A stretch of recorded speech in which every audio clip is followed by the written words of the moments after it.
Assalamualaikum, assalamualaikum asrofil anbiya wal mursalin wa ala alihi ajmain, amin amma ba'du. Pertama-tama marilah kita panjatkan puji dan syukur kehadirat Allah Subhanahu wa taala, karena berkat nikmat iman dan Islamnya lah kita dapat berkumpul di tempat ini. Salawat serta salam kita sanjungkan kepada Nabi besar Muhammad sallallahu alaihi wasallam. Mohon izin kepada Pak Ilham Munzir, perkenalkan nama saya Devi Oktaviani. Saya dari Fakultas Psikologi Universitas Muhammadiyah Profesor Dr. Hamka semester 4. Kali ini saya akan membahas mengenai self-love, self-care. Dalam surat Al-Imran ayat 139 telah dijelaskan bahwa janganlah kamu bersikap lemah dan jangan pula kamu bersedih hati, padahal kamulah orang-orang yang paling tinggi derajatnya jika kamu orang-orang yang beriman. Jadi self-love dan self-care itu apa ya? Aku akan jelasin di sini. Self-love adalah bagaimana kita mencintai diri kita sendiri, dan self-care adalah bagaimana kita peduli dengan diri kita sendiri. Terus apa pentingnya mencintai diri sendiri dan peduli sama diri sendiri? Penting banget dong, apalagi di masa pandemi seperti sekarang ini. Banyak banget orang yang gak peduli sama dirinya sendiri. Aku mau ngasih tahu kalian bahwa penting banget untuk mencintai diri sendiri. Bagaimana kita untuk mengatur pola makan kita, bagaimana kita untuk mengatur pola hidup kita agar lebih sehat. Dan aku mau ngasih tahu juga sama kalian semua bahwa penting banget loh untuk membuat bahagia diri sendiri. Caranya dengan, kalau kalian suka musik, kalian bisa mendengarkan musik. Kalian yang suka nonton nih, mungkin kalian yang suka drama Korea atau yang lainnya, kalian bisa nonton. Kalian bisa mengidolakan apapun, tapi ingat jangan terlalu berlebihan ya. Lalu apa sih manfaatnya untuk mencintai diri sendiri? Kalian bisa mempunyai pandangan hidup yang lebih positif, dan juga kalian bisa untuk mencapai kepuasan hidup. Kalian juga bisa mengatur pola hidup kalian jauh lebih baik daripada sebelumnya. Dan ini baik banget loh untuk mengurangi kecemasan berlebih dan juga mengurangi stres, apalagi di masa pandemi kayak gini.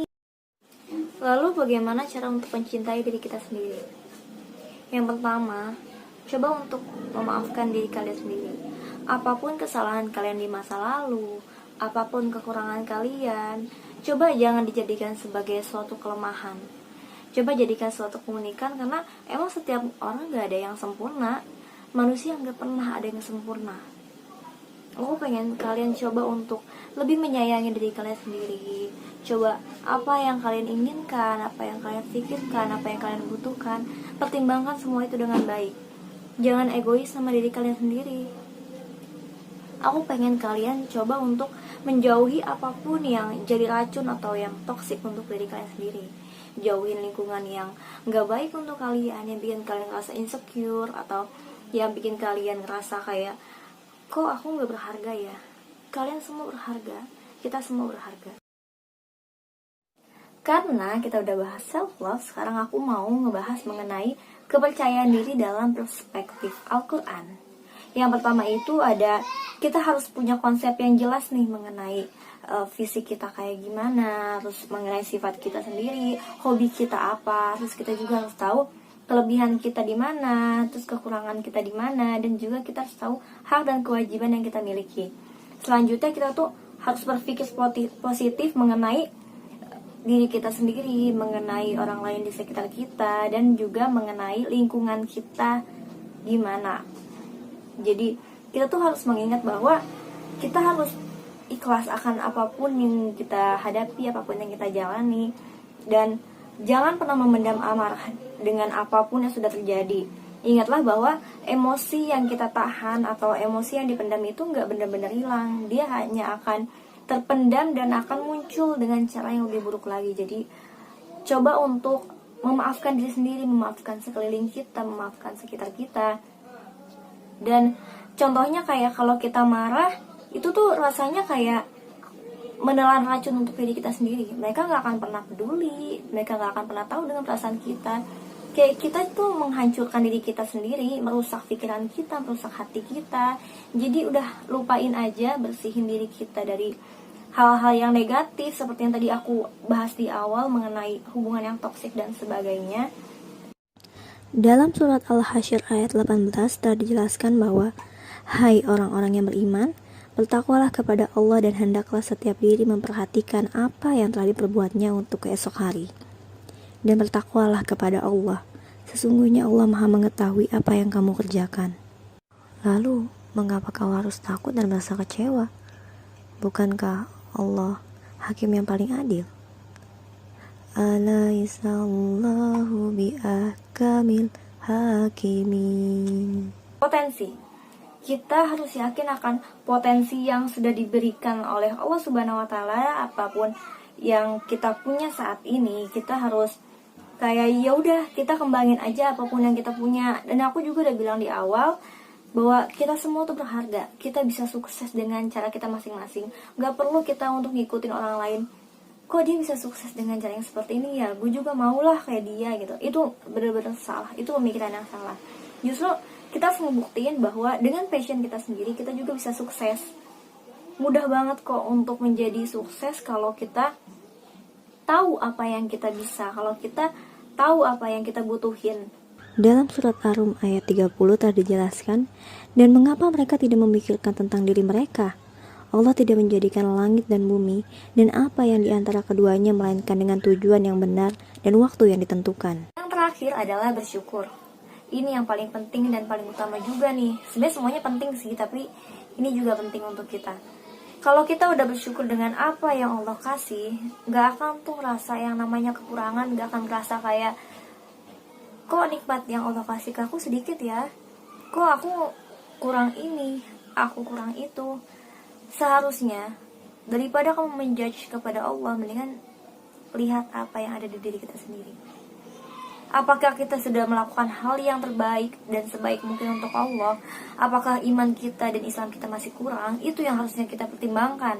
Bukan selalu menjudgment, kok Allah gak adil ya, kok kita kayak gini ya, kita kayak gitu ya. Salah. Yang harusnya kalian pertimbangkan adalah gimana diri kalian kepada Allah. Apakah sudah cukup keimanan kita? Apakah masih kurang? Perbaiki. Buat Allah senang. Jangan hanya membuat manusia senang.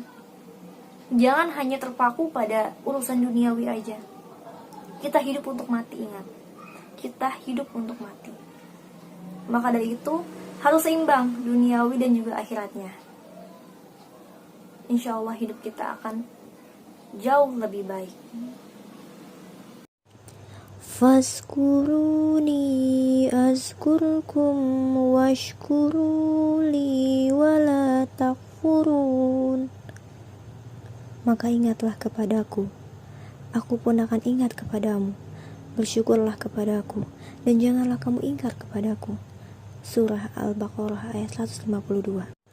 Walaqad atayna Luqmanal hikmata anishkur lillah wa may yashkur fa innama yashkuru li nafsihi wa man kafara fa innallaha ghaniyyun hamid.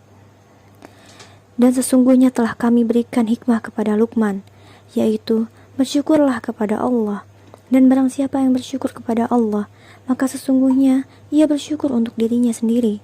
Dan barang siapa yang tidak bersyukur, maka sesungguhnya Allah Maha Kaya lagi Maha Terpuji.